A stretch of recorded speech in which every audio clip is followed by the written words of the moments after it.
नमस्कार, कोल्हापुरी खाद्य संस्कृतीमध्ये मी राजश्री तुमचं स्वागत करते। आज आपण बघणार आहोत कोल्हापुरी पद्धतीने शेंगदाणा चटणी।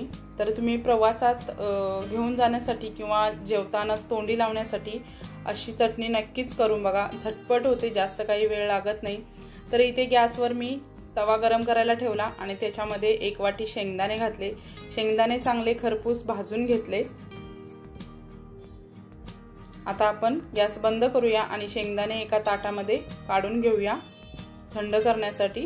तर जास्त थंड इथे नाही आपल्याला करून घ्यायचं, थोडंसं कोमट होत आले की आपण याला हाताने चोळून घेऊया। तर हाताने असं चोळलं की पटकन याची साल निघली जाते। तुम्हाला हाताने जमत नसेल तर तुम्ही एखादी अशी वाटी घेऊन त्या वाटीने असे दाबून शेंगदाणे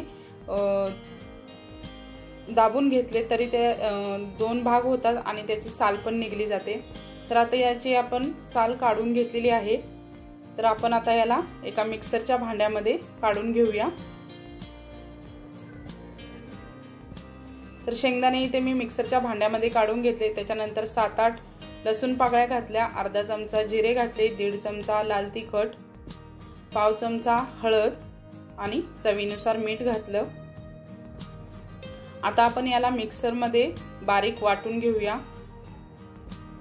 आता इथे मिक्सर मध्ये बघा मस्त अशी वाटून घेतली चटणी।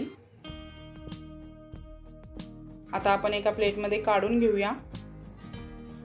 पटकन होते, अगदी 1-2 मिनिटांमध्ये तयार होते। झटपट अशी आपली शेंगदाणा चटणी तयार झाली आहे। तुम्हाला माझी रेसिपी आवडली असेल तर लाईक, शेअर आणि सबस्क्राइब करायला विसरू नका। धन्यवाद।